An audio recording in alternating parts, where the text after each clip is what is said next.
Hey everyone, welcome to our YouTube channel, Dog World and You. Today, we've got the fantastic Barkina here, a psychologist and animal behavior therapist who has delved deep into the world of stress in pet dogs. Barkina, your work on this subject is truly unique. Could you share some of your insights into the fascinating world of dogs and stress? Thanks, Max. It's been quite a journey exploring the factors impacting our furry friends. Each small factor may not seem like much, but together, they can really affect a dog's health and happiness. That's so important for dog owners to grasp. How does recognizing stress symptoms help in understanding a dog's behavior? Spot on, Max. Many behavior issues in dogs are tied to stress. Recognizing these behaviors makes it easier for owners to identify stressors, paving the way for effective anti-stress programs tailored to each dog. Valuable information indeed. What can viewers expect from your work, Barkina? Any tips for understanding and addressing stress in their dogs? I'll be sharing loads of tips to help viewers understand and tackle stress in their dogs, creating a harmonious environment for our furry pals. Stress doesn't just affect dogs, it impacts human-dog relationships too. Can you shed light on the scientific studies linking stress to health problems and its influence on relationships? Absolutely, Max. Scientific studies highlight the connection between stress and health problems in dogs. Moreover, stress can affect the relationships between humans and their canine companions, making them unbalanced and irritable. It's a crucial aspect worth paying attention to. Dogs nowadays deal with so much traffic, noise, and the expectation to be social butterflies. It's like they're expected to be at their best, whether they're home alone or strolling through a busy park. What's your take on this? It's true. Our furry friends face demanding conditions. We want them everywhere, from shopping centers to crowded trains. But with increasing regulations, walks often leave them stressed instead of happy.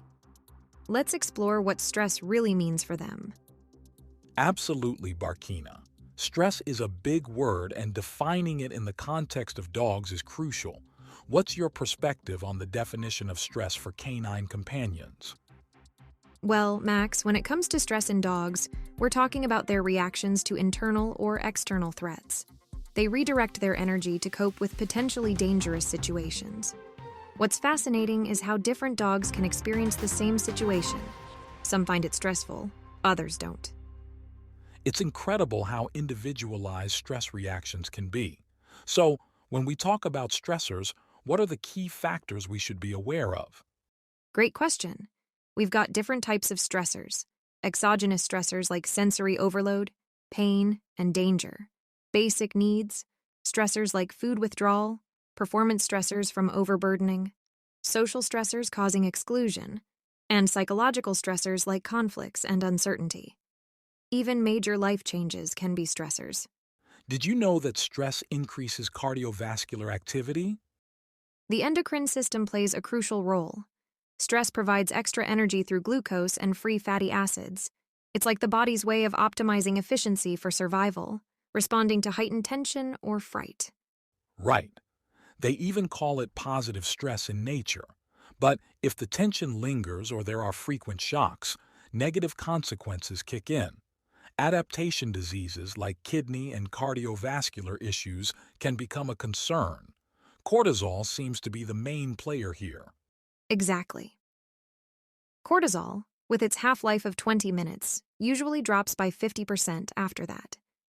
But under stress, the negative feedback mechanism falters, leading to a fourfold increase within days.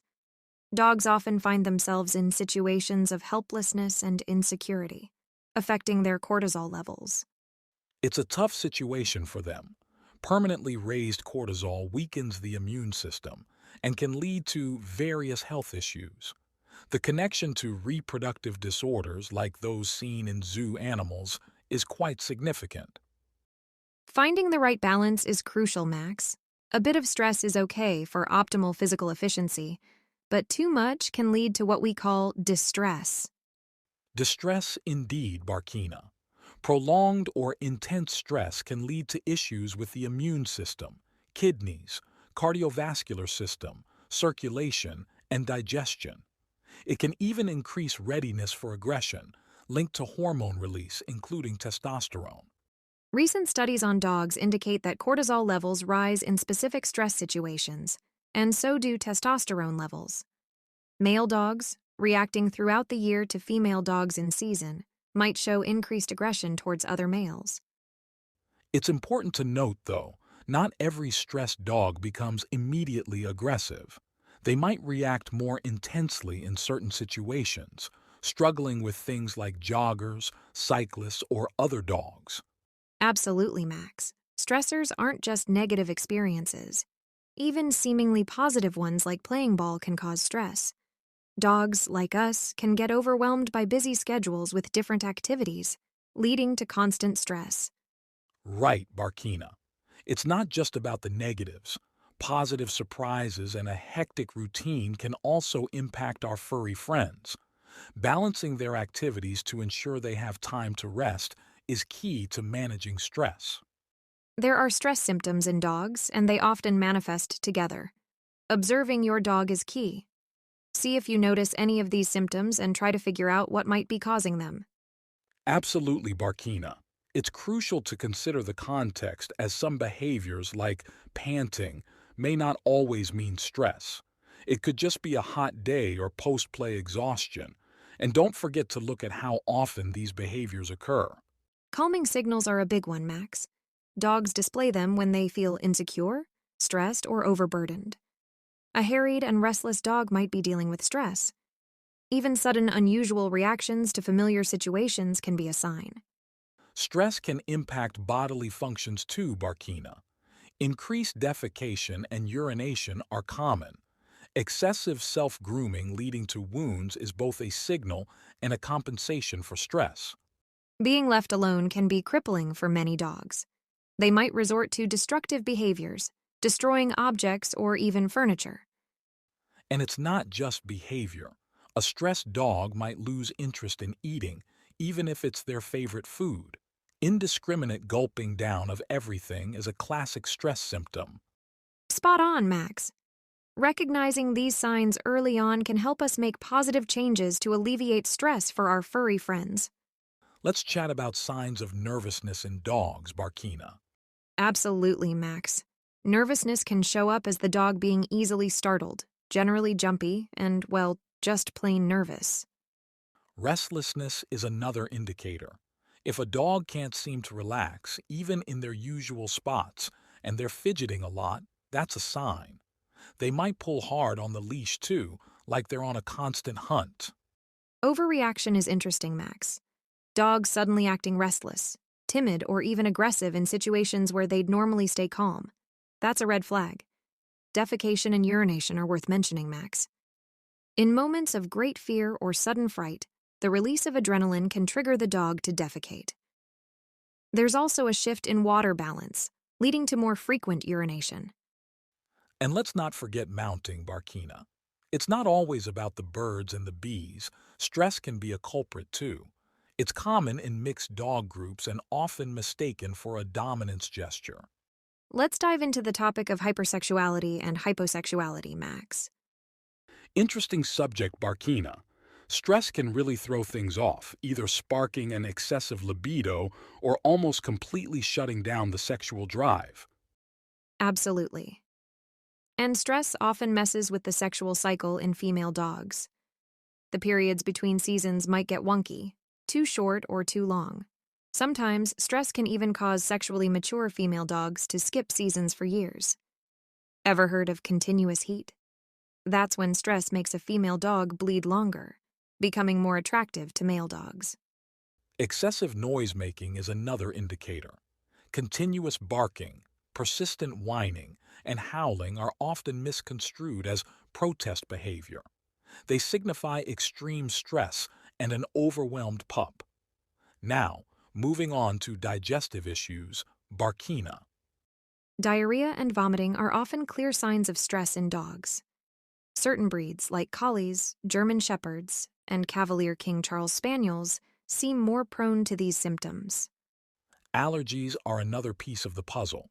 Stress can trigger allergic reactions to food, mites, flea bites, pollen, and grass due to the increased cortisol levels. Moving on to overeating, Max. Dogs in stress mode might devour anything in their path, even inedible things like paper tissues, stones, or wood. It's not just a behavior issue. It can be dangerous, leading to intestinal blockages or injuries to the digestive system. True, Barkina. And here's a crucial point.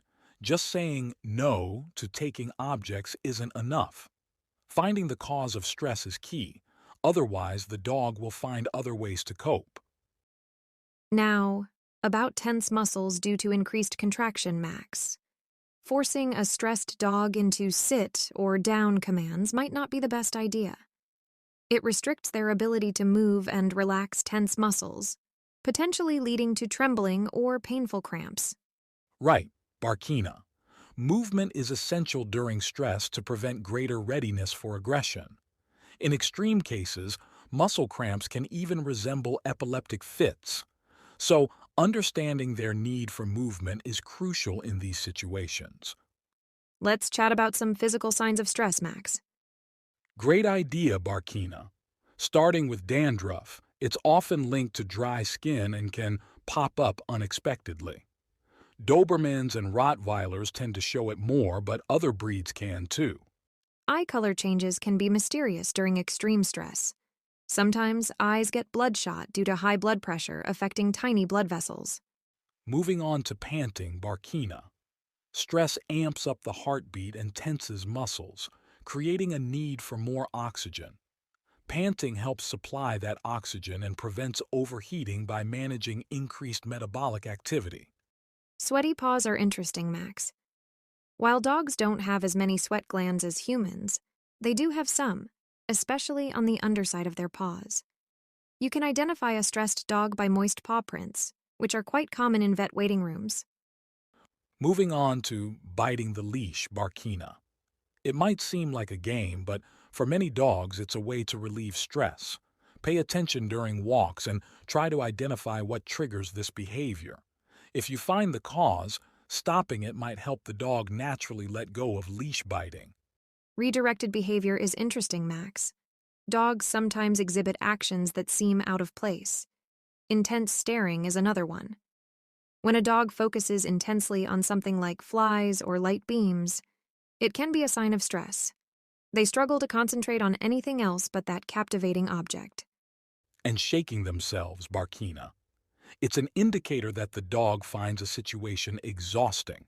Once they realize it's no longer threatening or it's over, they release tension by shaking it off. Max, can you share how Dog World and You approaches helping dogs in behavior modification programs, dealing with chronic stress and severe behavior issues? Absolutely, Barkina. In Dog World and You, we've implemented a survey to assess the living conditions of dogs and identify stress symptoms before they enter our behavior modification program. That sounds interesting. Could you tell me more about the survey? Sure thing, Barkina. The survey is divided into different sections. The first part covers general information about the dog, like breed, age, and gender. The second part delves into the dog's daily life, where they spend their day, how often they go for walks, opportunities to socialize, and their sleep routine. The third part touches on any current illnesses, and the fourth part lists symptoms and behaviors that could indicate stress. Each answer is assigned points, and we calculate the total stress points for each dog for evaluation. I've had the chance to review all the materials you provided, and this detailed approach has helped me conduct research on stress across different factors and breeds of dogs. That's fantastic, Barkina. Could you please share what your studies have revealed? Let's start with the breed. My evaluation indicates that working dogs bear the greatest burden of stress. When I mention working dogs, I'm referring to breeds traditionally involved in Schutzhund sports, such as German Shepherds, Giant Schnauzers, Boxers, Dobermans, Rottweilers, Airedale Terriers, Bouvier, and Malinois. Interestingly, the cause doesn't seem to be linked to dog sports, as the evaluation shows. The type of dog sport doesn't necessarily influence the stress levels, Rather, it's how and how often the dog is trained. I've observed that the gender of dogs indeed has an impact. Both neutered male dogs and spayed females exhibited a higher average stress level.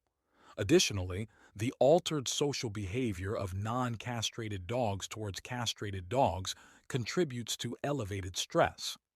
The explanation is that castration is frequently employed as a magic remedy for solving behavioral problems.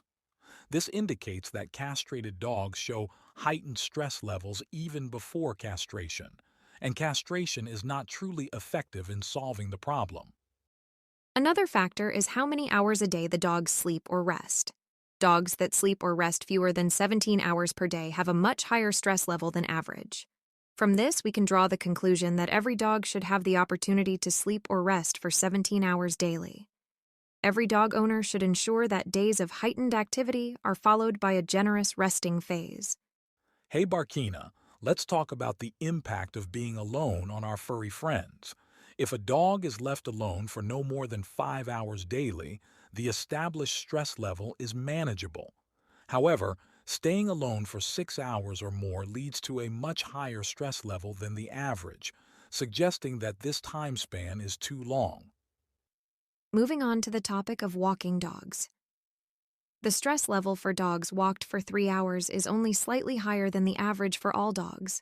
It makes me think that long walks and being taken everywhere might put strain on many dogs. The evaluation indicates the necessity for a balance between sufficient sleep resting phases and joint activities. A deficit in sleep and resting phases is as likely to cause stress as too much activity. Good point, Barkina. Now let's chat about dogs running free and their contact with others.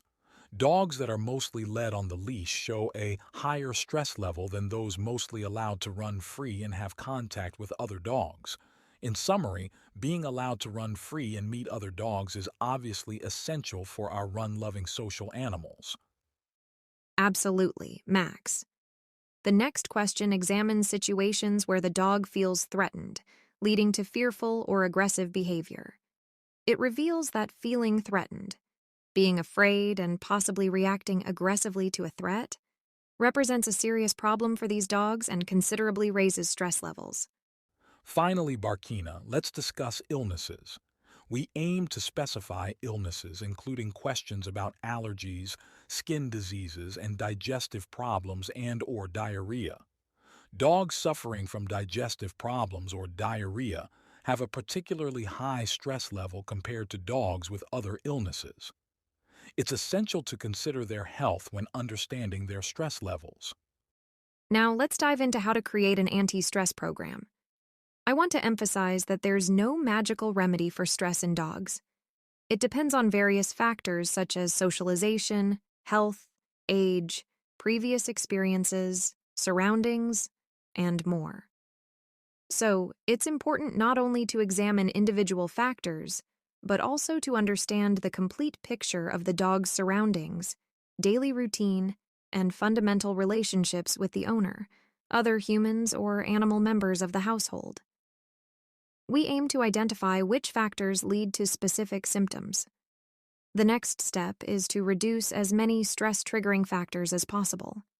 It's crucial to avoid attempting to change too many things in the dog's social environment at once, as this could itself trigger stress. Changes need to be made step by step. An anti-stress program doesn't just run over days, but often spans weeks and months before noticeable improvements can be seen. Despite changes in living circumstances, the body needs time to react, and stress hormone levels need to normalize. In our experience, animals that have suffered from stress over a long period generally also need a significant amount of time to work off this stress. It's important to discuss this with the dog owner right at the beginning, so they don't become frustrated when major changes aren't immediately apparent. Providing one plan that fixes everything is challenging because each dog is unique. I can share some stress-reducing solutions that can be used for the anti-stress program. The solutions are as diverse as the symptoms of individual dogs. Nevertheless, there are a few points that can be generally followed to keep the dog's stress levels as low as possible. I'd suggest to our viewers to grab a sheet of paper and a pen to jot this down. Great idea, Max. Here are some stress-reducing solutions that you can consider. Ensure that your dog has sufficient periods of rest during the day and make sure he is not disturbed. When you have visitors or go out, observe your dog's calming signals or behavior to see if everything is getting too much for him.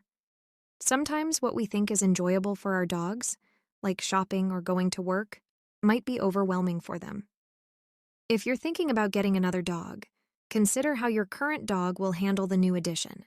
Let your current dog have a role in deciding, as not every dog is immediately thrilled about a new four-legged family member. Great tips, Barkina. Here are a few more. Allow your dog to use his instinctive behaviors naturally, such as searching exercises that engage his fantastic sense of smell. Give your dog time to explore and find out about his surroundings, especially in new places. Let him decide how he wants to navigate the environment, whether sitting, lying down, or standing. Ensure your dog has the chance to relieve himself when needed. Balance periods of excitement with periods of rest. And here are some additional tips. Create rituals that give your dog the security of knowing what comes next. Keep the leash loose to avoid causing additional stress and consider using a harness instead of a collar. Show your dog that you have the situation under control and will protect him when necessary. Provide him with a sense of security, much like good parents do for their children. Speak to your dog in a calm, gentle, and friendly voice. More suggestions for our viewers. Create opportunities for success and reward, planning situations where your dog can achieve small successes. When playing with your dog, opt for quieter activities like exploring or searching games rather than hectic games that might get him too worked up. Don't expect too much at once from either your dog or yourself. Remember, less is often more when it comes to training and introducing new experiences. To sum it up, I hope all this information will assist dog owners in viewing behavior problems from different perspectives and addressing stress more effectively. That was an incredible conversation, and thank you, Barkina, for taking the time from your busy schedule to join our channel and shed light on such an important topic like stress in dogs. In our upcoming videos, Barkina and I will share some behavior modification cases that were successfully addressed by implementing anti-stress programs created at Dog World and You. We achieved amazing results when other methods didn't work. Subscribe, like, share, and recommend our YouTube channel to your friends. Also, if you have dogs experiencing behavior problems due to chronic stress, don't hesitate to give us a call. We are always ready to help. I'll see you next time. Bye.